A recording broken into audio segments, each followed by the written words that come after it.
Good afternoon and welcome to Quinny Quilt Studio.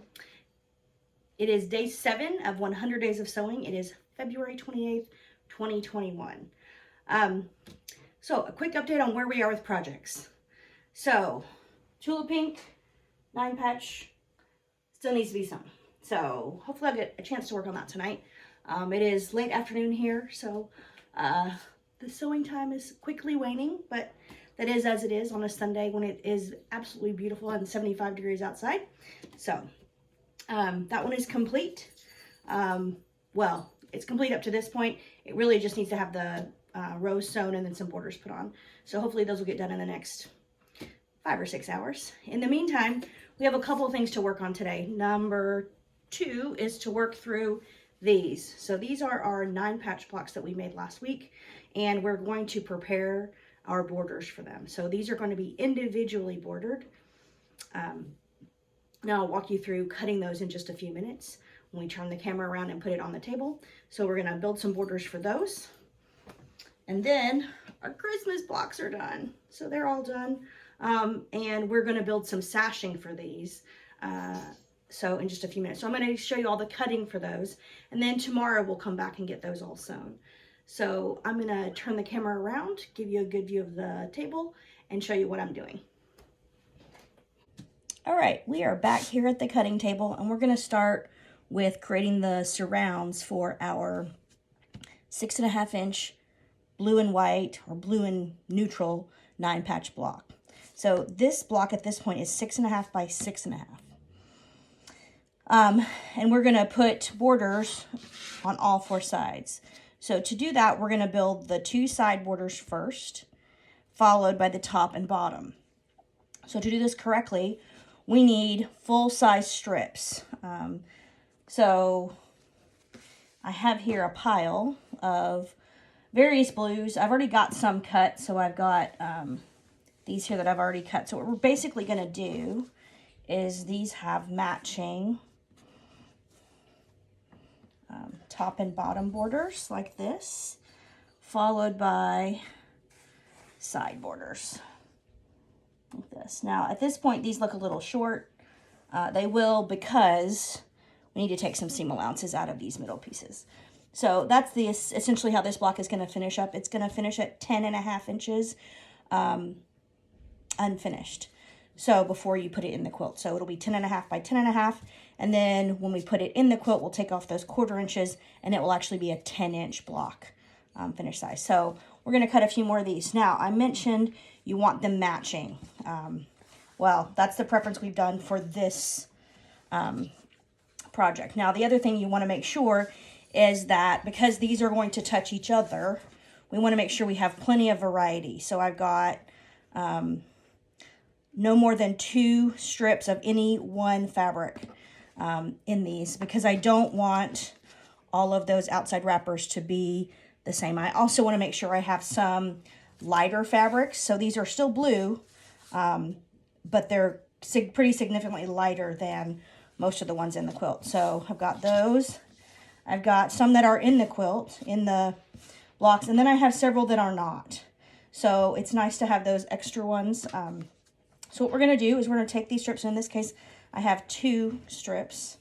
And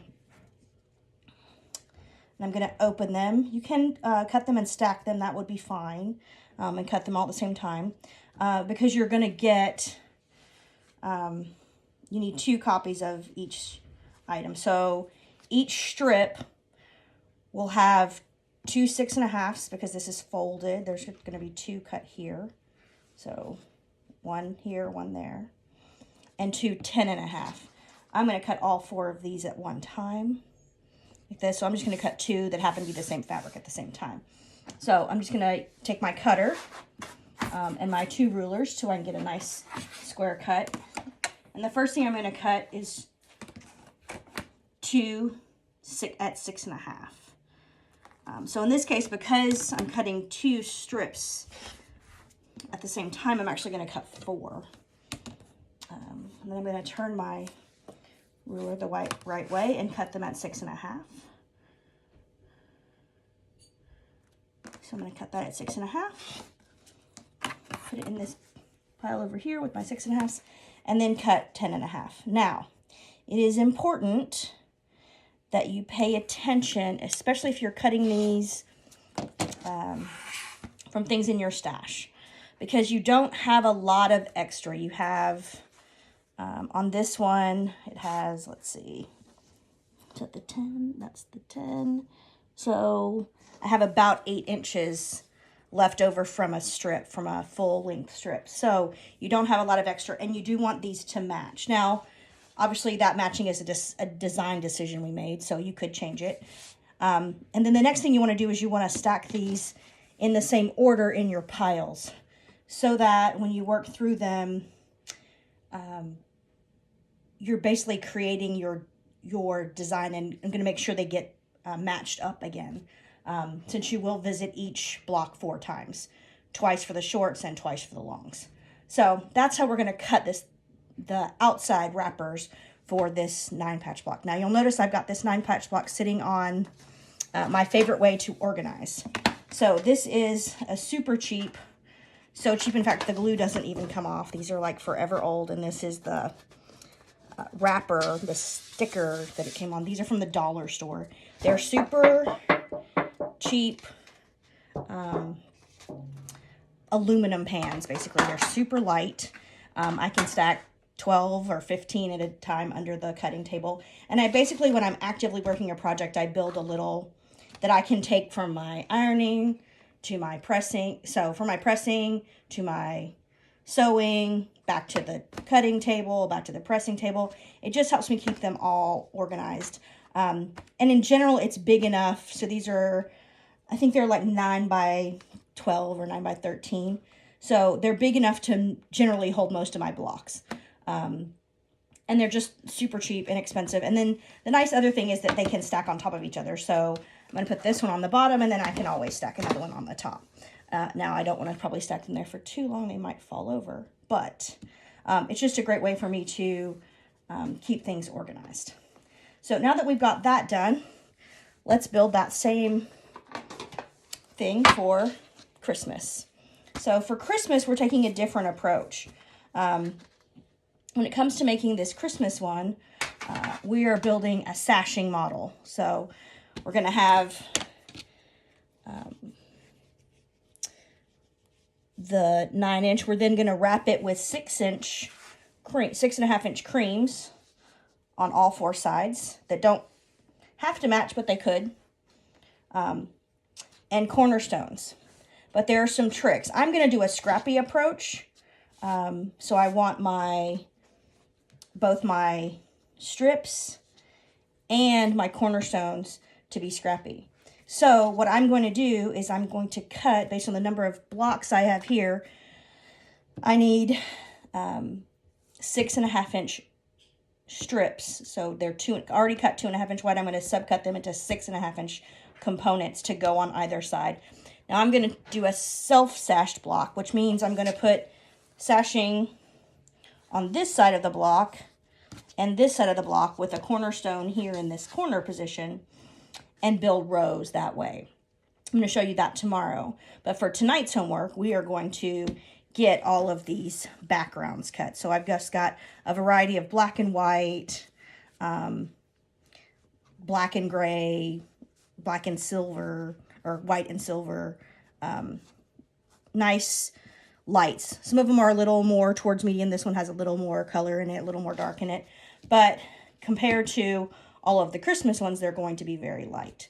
So my Christmas ones come in all kinds of varieties. So I've got green with gold. I've got red with green. I've got black with red. I've got poinsettias and gold. So they're all mixed together. I just really took a wide swath of all of the Christmas stuff that's in my stash.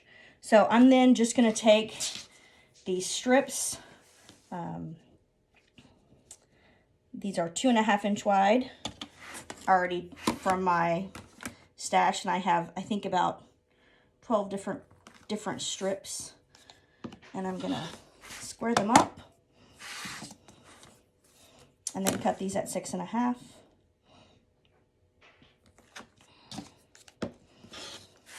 And set them right here.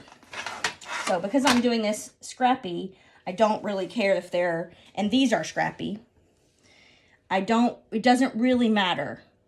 These don't need to be mixed up or have anything done with them. We're just going to put them on, and then we're going to use the wall to make sure that we're properly segregated, that all the reds aren't in one corner and the greens aren't in one corner, and not all of the same 4 sashings that I cut from this fabric are all in the same place.